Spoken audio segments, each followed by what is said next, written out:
and Patrick Johnson. I mean, they're and really, I put him, Patrick Johnson, and Marlon Tuipulotu. Those three, the improvement this training camp for them has been unreal. Yeah, it really has. I think the first two more than Marlon. Although no, I disagree with that. I think he's right there with them. Do you really? Marlon's just he's not coming off the edge, so it's not going to be as flashy. That's fair. I think he's fair. Really improved. I came into this training camp thinking he's not on the team, and now like he's a lock for me. I mean, all the second-year guys, yeah. But yeah, I mean, Teron Jackson just was. I mean, he was all over the place, and BG was talking about just just how far he's come, and Patrick Johnson too. I mean, it's these are guys who weren't really. You didn't really think about them as factors. And that's the thing. If they give you a little bit, just a little bit, because you're not relying on them. Honestly, you're relying on Brandon Graham and Fletcher Cox, and the whole list, Hassan Reddick and Josh Sweat. If you start getting pressure from Teron Jackson and Patrick Johnson on that second wave, all of a sudden, like, this is a really, really deep. We already knew it was a good defensive line. Now it's really deep. Yeah. Yeah. And so the one part of defense I got to see at the end of practice, Hassan Reddick was really cooking. Yeah, he was cooking their one tackle 66. And that's fun because I was waiting to see Hassan Reddick in this setting because Lane Johnson has really shut him down during regular training camp. And that's not a knock on Hassan. It's just Lane's very, very good. And because of that, we didn't really get to see Reddick flash. So I think he was looking forward to coming. And he mentioned that, like, there were some things he doesn't try against Lane because he knows it won't work. And he wouldn't tell me what those things are, which I respect, because he's like, Lane's got to face a bunch of teams this year. I don't want to give away, what his strengths and weaknesses are. Yeah. But watching Hassan go against a lesser tackle, which, let's be honest, most of the tackles he's going to face are not as good as Lane Johnson. That's true.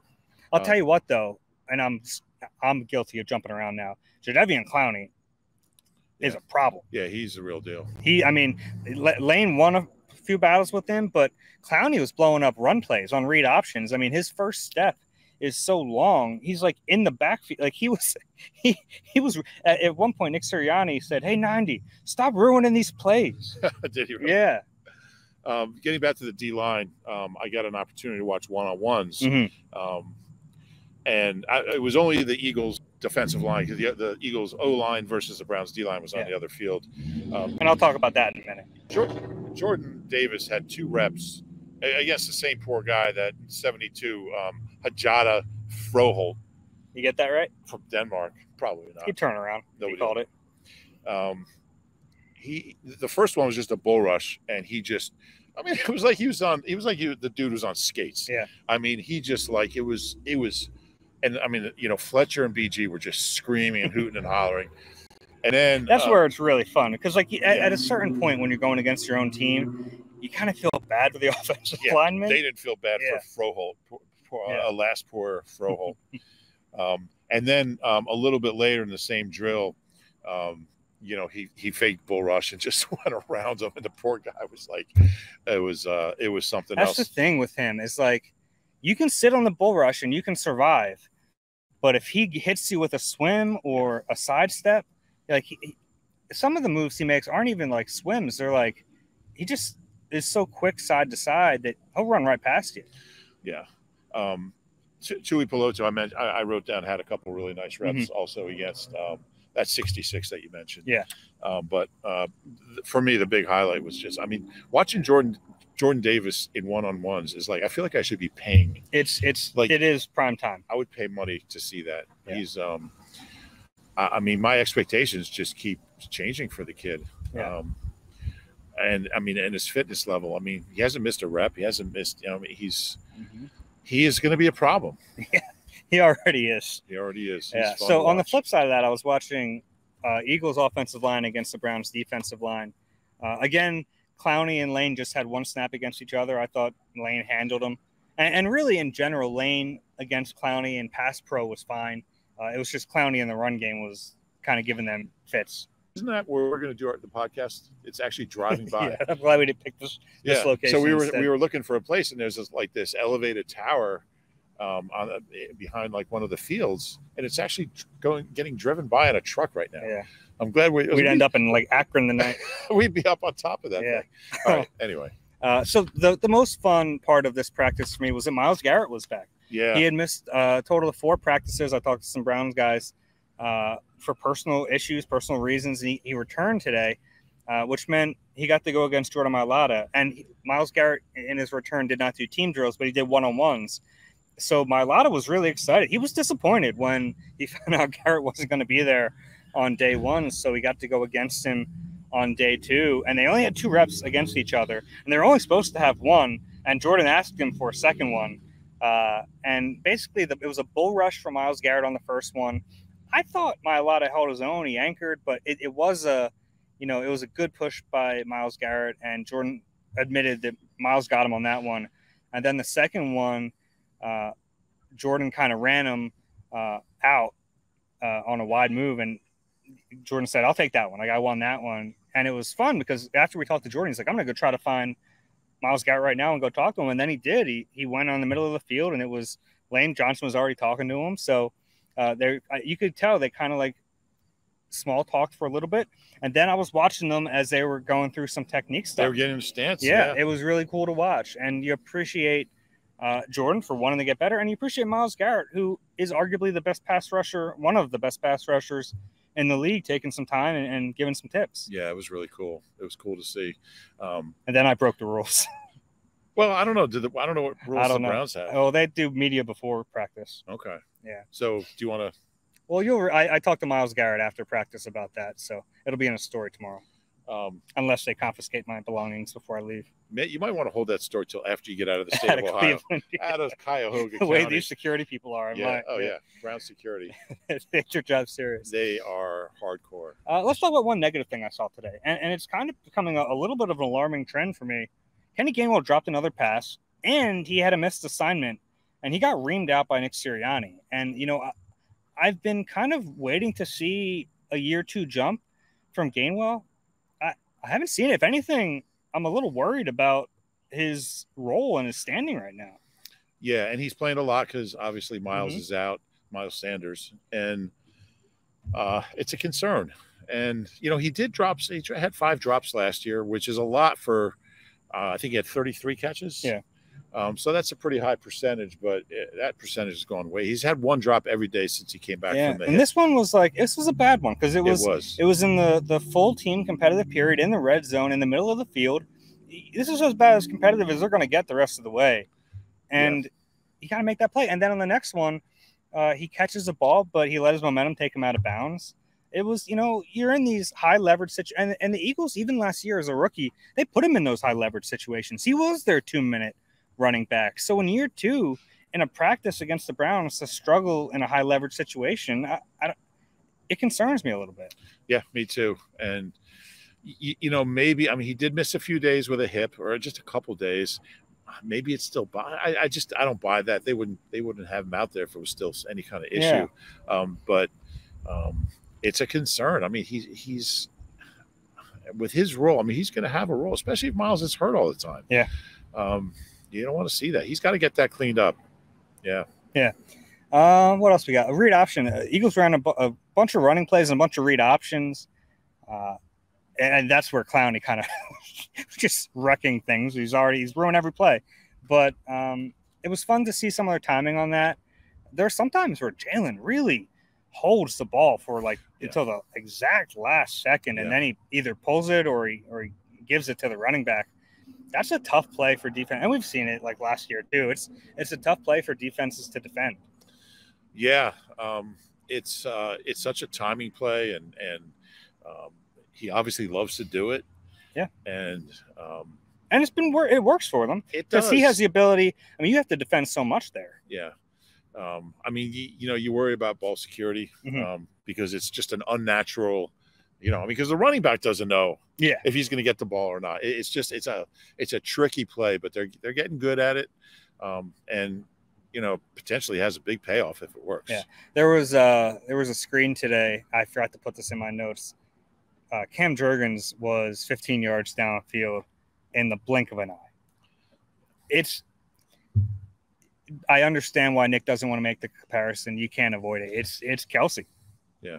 It just you can't avoid it. Can't avoid it. Yeah. Even Kelsey makes it. Yeah. So we can make it. If Kelsey can make it, we can make it. Marcus Epps flew around, had a good day. He's his second day back from a back injury.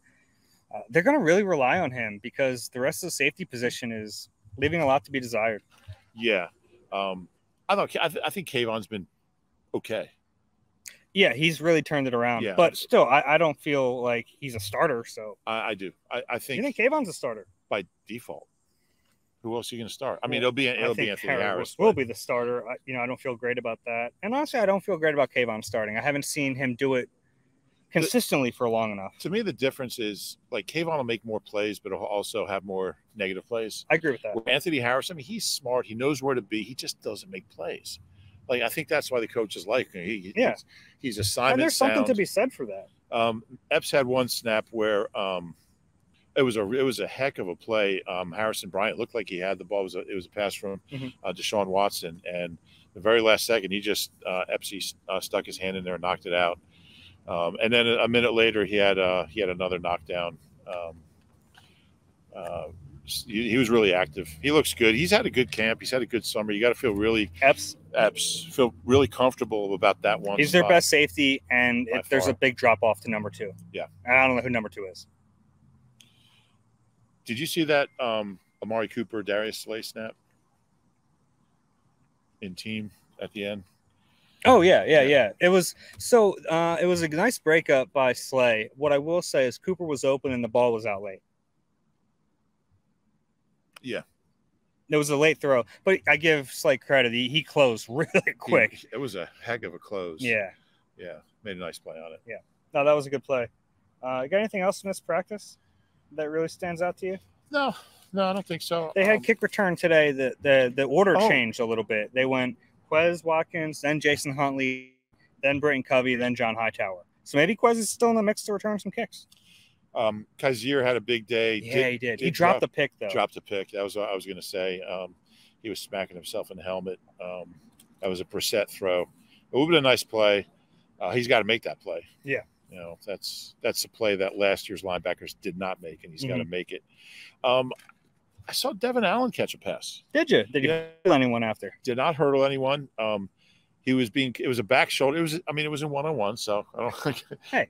But it's small. But he looked good doing it, actually, and it was a back shoulder throw from Minshew, and Lavert Hill was covering it. Oh, our old friend Lavert Hill, Michigan guy, right? Former Eagle. I don't know why I'm giving myself trivia. A Michigan guy. Yeah. Right? Yeah, he is. Yeah. All right. I think that was about it for observations from this practice. Yeah. It was good work. It was, it was really good 2 days. I give both teams credit for bringing it to the edge of intensity. They were able to yap. They were able to have fun with it without fighting, because as much as we kind of enjoy watching the fights, you can wreck a practice. Or a season.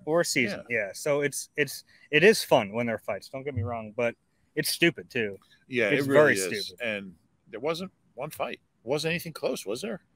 A little bit of jawing back and forth. There was a lot of jawing. Good lot of it. Who was it yesterday? Coming from BG. Ugo Amadi on day one, I thought mixed it up a little bit, but it was all like, if most of it felt like in good fun. Yeah, I would agree with that. I thought there was a good respect between both teams, and they both got good work in. Yeah, I appreciate it. Sometimes you see these joint practices end in brawls. You're like, what are you getting out of this? Really? Are you trying to fight each other with helmets on? Yeah. It's fun to watch. Don't get me wrong. And when it happens, I get giddy, like back in like high school, and everyone yells fight, and you run over to see it. But it's unnecessary on the football field for sure. After practice, we talked to a few players. Yeah. I kind of mentioned the Jordan Mailata thing a little bit. We talked to Hassan Reddick, who was very excited to not have to see Lane Johnson for a couple days. Reddick was funny. He was talking about Mailata. He's like, I just found out he never played football before he got to the NFL. Yeah. He's like, oh my God, how good is he going to be? Like once he learns how to play the game. He was just incredulous about it. It's kind of, we're so used to it, kind of like forget just how crazy it is that you know what, we're too close to it. Honestly, it was an incredible story the first time he stepped foot in a real NFL game. And for now, like for him to be one of the best left tackles in football, to have a $64 million contract, it's like, it's beyond a great story. 2 years ago today, he had never played in a game. It's insane. never played in a meaningful football game. Yeah, just played a couple preseason games. So yeah, it's Reddick's fun to talk to. Yeah, smart guy. Yeah. And it was interesting. He said at the end of the press conference, because the other day Temple awarded their single-digit numbers, and he said, when he got awarded a single-digit number, he picked 7, and that's why he said since he's coming back and playing in the Link again, he wanted to keep 7, and he felt like it was a good way to honor the. I thought it was an homage to Bobby Hoying. I wondered which player you're going with there. Got to go BH. We talked to BG for a little bit. Yeah. And he's been doing joint practices for a long time, and just talked about just how much teams get out of him. And you think about like the logistics of moving an entire NFL team. I mean, they're loading up the truck with all the gear. The truck's driving driving straight from here to Miami. Yeah, probably. Actually, because they're only being in Philly for a day or two, and the logistics. I mean, it's tough. They dress out at the stadium, so they go from the hotel to the stadium. How far is the drive from downtown Cleveland to Berea? 25 minutes. Half hour? Yeah. 25 minutes. It's not easy to do this. So you got to get off the bus. I guess there's 3 buses. You got to get off the bus at the stadium, dress out, come here, practice, go back to the stadium, change, shower, go back to the hotel for meetings. I mean, so a lot goes into it. You know what I'm disappointed about? Back in right around the draft, when the Eagles got A.J. Brown and Jordan Davis within, the same day, Nick Sirianni said, when we get off the bus, those are the 2 guys who want leading us. 2 days, I watched them get off the bus. Rick Lovato was first. Hey, what are we doing here, guys? You have your bus moment, and the 2 freaks of nature aren't leading you. I guess that only really is a factor if the other team is watching, which doesn't really happen. But anyway, it was unless they go on some like barnstorming tour of northeastern Ohio. That used to happen. I know, you covered it. It was fun. The worst football team in NFL history is from Ohio. The Columbus 1922 Columbus. God, man, my memory. Dave, talk for a second. This team, they were in existence for 1 year. Okay, they scored 1 touch. They played. They were 0-12. Yeah, they scored 1 touchdown, and their stadium burnt down. Maybe that was maybe they burnt it down. It did burn down. Let's get out of here. 1920. So they were the Columbus. So what? This site cannot be reached. But they didn't have websites back then. That's why. So the teams. It was a factory. The teams came from factories. Like all the factory workers would get together on weekends and play football. And those are early NFL teams. And they all worked in steel mills. That's why there's so many of them in the Midwest. Steel mills. These were all train workers. The Columbus. Anyway, I'll think of it as soon as we're done with the pod, I'm sure. Well, that'll be a great time for it. You got anything else from post game or post practice? Jalen, did you talk to? Were you in there for Jalen? Mm-hmm. He spoke. Yep. Anything? Nah. It was a quiet Jalen today. He mentioned, I asked him. I find it kind of interesting if he throws fades differently to different players, and he said no. So that shut that. I don't know if it. I didn't know if there was any kind of inside baseball. Well, there might be. He just doesn't like to. Yeah, and I get that. He's an interesting guy because I think he's very thoughtful. I think if he wanted to be a good interview, he would be. Yeah. But there are times when he chooses to be, and that's fine. He does have the Columbus Panhandles. Okay. Yeah, that's a terrible name. Not Panhandlers. The Panhandles. Panhandles. That's not a person. Panhandles. A panhandler is a person. I guess they're from the Panhandle of Ohio. I don't know. I mean, they were doomed from the creation of the name. Yeah, it was a tough year to cover them. They just weren't a lot of guys in the mix zone that year. All right, you got anything else? No. All right, well, we appreciate everyone for listening. If you enjoy the podcast, please do us a favor, rate and subscribe wherever you get your pods. If you're watching on YouTube, please bulldoze us. Gotta get out of here. Please, if you're watching on YouTube, click like and subscribe there as well. We'll talk to you after the game on Sunday. Everyone have a great weekend.